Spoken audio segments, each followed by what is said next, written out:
Selamat malam. Pada malam hari ini, kami akan mempresentasikan hasil diskusi kami tentang kesehatan dan keselamatan kerja di perusahaan Brantas Abipraya. Sebelumnya, izinkan kami memperkenalkan diri. Nama saya Giovan Surabarus, NIM 1221984, dan rekan saya. Nama saya Ikombang Yudi Didik Wiradika, NIM 122190119.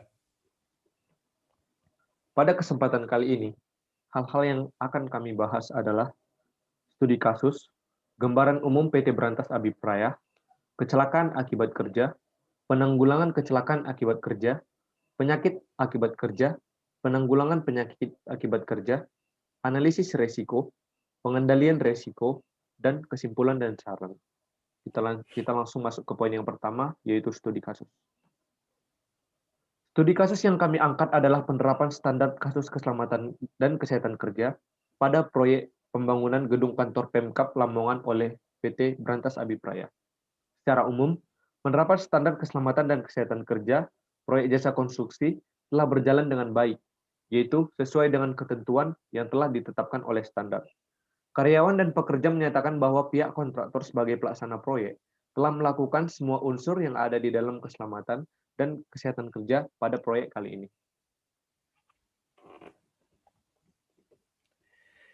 Gambaran umum, PT Brantas Abipraya merupakan salah satu BUMN yang bergerak di bidang penyediaan jasa konstruksi. PT tersebut menjadi jasa konstruksi yang profesional di area irigasi, jalan dan jembatan, perumahan dan pembangunan infrastruktur lainnya.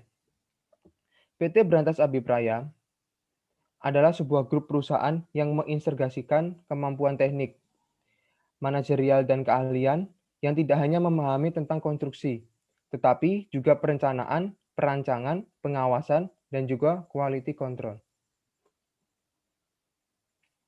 Topik selanjutnya yaitu kecelakaan akibat kerja. Banyak kecelakaan akibat kerja yang mungkin terjadi saat bekerja pada proyek kali ini. Yang pertama itu yaitu kemungkinan jatuh dari ketinggian. Jatuh dari ketinggian adalah kecelakaan yang sangat berbahaya pada bidang konstruksi. Jatuh dari ketinggian biasanya disebabkan karena kelalaian dari pekerja sendiri yang tidak memakai alat perlindungan diri dan tidak tersedianya pengaman yang cukup untuk mencegah saat jatuh. Selanjutnya itu kejatuhan barang dari atas, terkena bangunan yang roboh, selanjutnya tergelincir.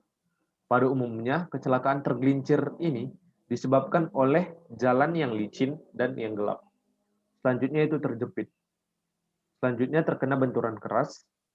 Selanjutnya terkena arus listrik. Tersengat arus listrik ini biasanya dikarenakan adanya korslet atau karena kabel-kabel yang terlilit. Selanjutnya itu kejatuhan benda. Kecelakaan ini biasanya terjadi karena kecerobohan pekerja dalam membuang benda dari tempat yang tinggi tanpa melihat adanya orang di bawahnya. Selanjutnya yaitu tangan terkena mesin. Biasanya tangan terkena mesin ini terjadi karena seseorang itu tidak fokus sewaktu mengaplikasikan mesin itu sendiri. Topik selanjutnya, penanggulangan kecelakaan akibat kerja. Yang pertama, menugaskan kepada personil khusus yang bertanggung jawab memanajemen kecelakaan.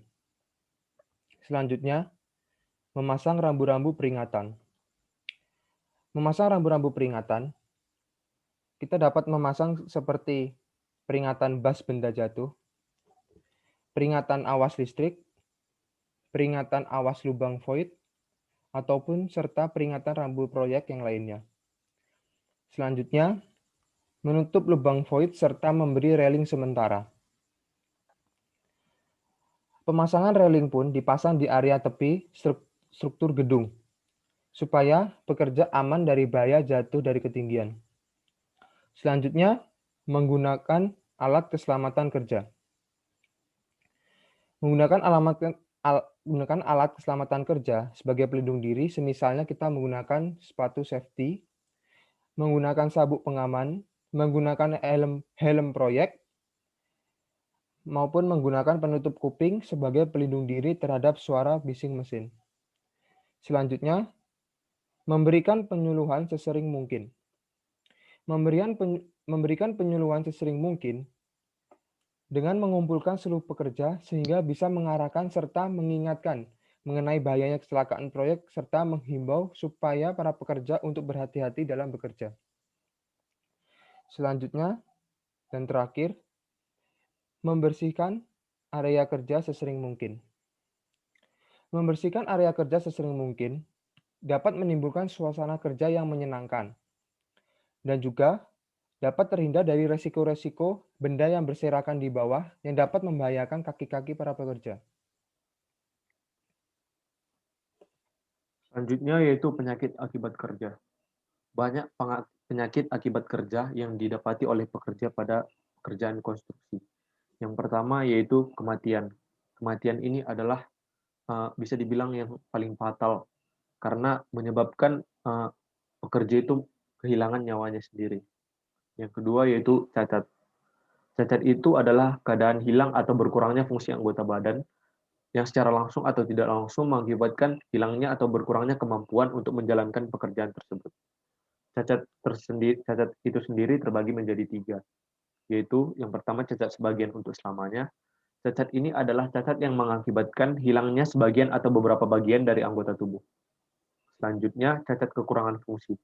Cacat ini mengakibatkan berkurangnya fungsi sebagian atau beberapa bagian dari anggota tubuh untuk selama-lamanya. Yang ketiga adalah cacat total. Cacat ini selamanya adalah keadaan tenaga kerja tidak mampu bekerja sama sekali untuk selama-lamanya. Dan cedera yang terakhir itu cedera ringan. Cedera ringan ini adalah dapat mengakibatkan pekerja tidak mampu bekerja untuk sementara waktu dan pekerja tersebut akan sembuh kembali seperti sedia kala biasanya dalam waktu singkat saja.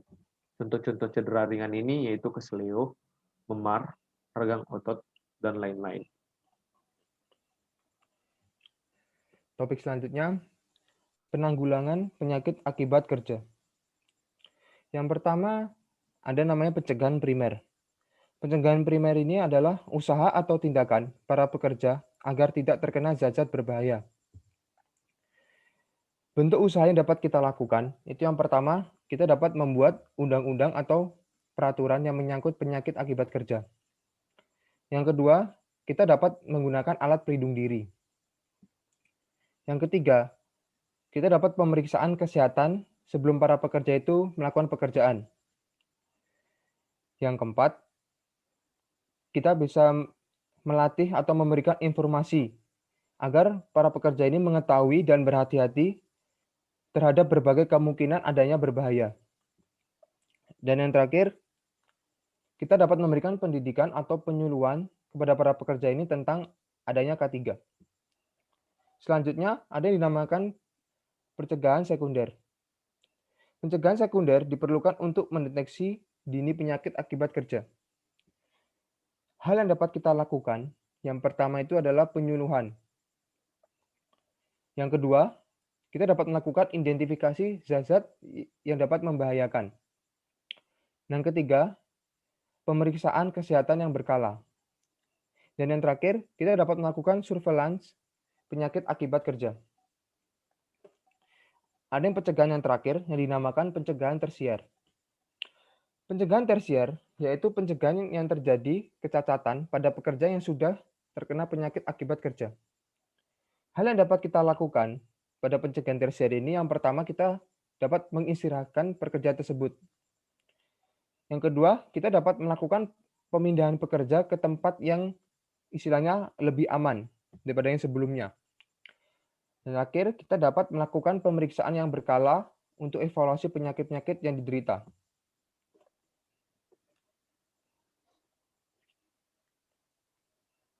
Kita masuk ke poin analisis risiko.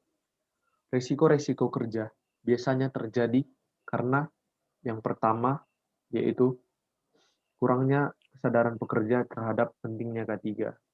Hal yang paling banyak yang menyebabkan kecelakaan dan meningkatnya risiko kerja adalah kurangnya kesadaran akan pentingnya K3.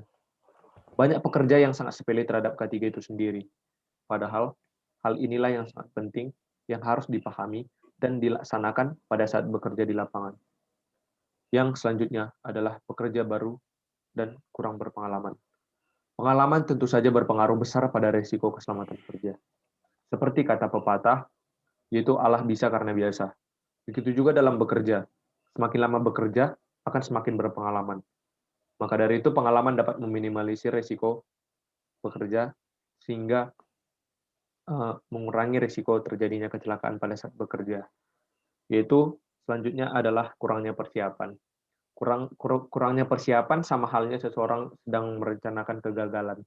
Karena itulah sebelum melakukan suatu pekerjaan, maka pekerjaan itu kita harus sudah tahu apa saja yang harus dilaksanakan. Setelah persiapan sudah selesai, maka pekerjaan sendiri itu baru bisa dilakukan. Selanjutnya yaitu lembur. Lembur juga adalah hal yang paling sering mengakibatkan risiko kecelakaan kerja meningkat. Mengapa? Karena pada saat kita lembur, kita tidak akan fokus dalam melakukan pekerjaan kita itu sendiri. Jika kita tidak fokus, maka risiko kecelakaan dalam bekerja akan meningkat. Topik selanjutnya yang akan kita bahas, pengendalian resiko.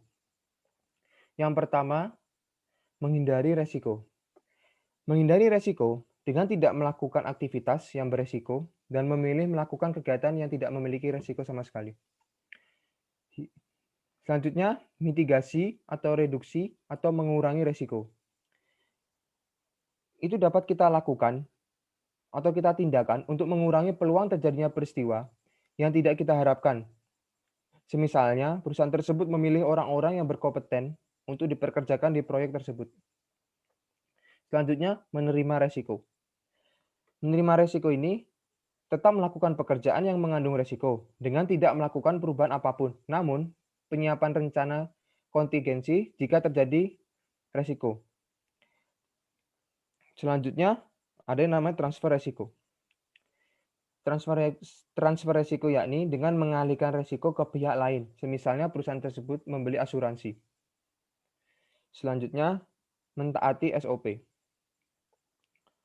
Mentaati SOP, taat terhadap standar operasional prosedur agar tidak terjadi kecelakaan kerja. Yang terakhir ada disiplin waktu. Disiplin waktu, pekerja itu harus disiplin dalam hal waktu istirahat maupun disiplin dalam hal waktu bekerja. Kita masuk ke saran. Ada 3 saran yang kami berikan pada diskusi kali ini tentang proyek pembangunan oleh PT Berantas Abipraya. Yang pertama yaitu diperlukan sistem pencatatan dan pelaporan kecelakaan kerja yang baik. Laporan dan catatan kerja yang baik dan jelas ini sangat membantu proses analisa pencegahan kecelakaan kerja agar tidak terulang kembali pada proyek-proyek berikutnya. Yang kedua, diharapkan manajemen keselamatan kerja kontraktor memperhatikan ketersediaan alat pelindung diri di lapangan. Yang ketiga, pengawasan yang ketat serta memperkerjakan pekerja itu sesuai dengan keahlian dan di bidangnya, dan juga perlu diberikan motivasi agar membuat para pekerja itu lebih serius dan lebih semangat dalam bekerja. Dan yang terakhir, kesimpulan. Kesimpulan kelompok kami yang sudah kami lakukan yaitu yang pertama, kita menerapkan manajemen keselamatan dan keselamatan kerja K3 yang sangat penting karena dapat bertujuan untuk memberikan suasana lingkungan dan kondisi kerja yang lebih baik, nyaman, dan aman, serta dapat menghindari kecelakaan dan penyakit kerja. Sekian presentasi dari kami. Bila ada salah pengucapan, perkataan, dan sikap kami dalam melakukan presentasi ini, kami mohon maaf. Terima kasih dan selamat malam. Selamat malam.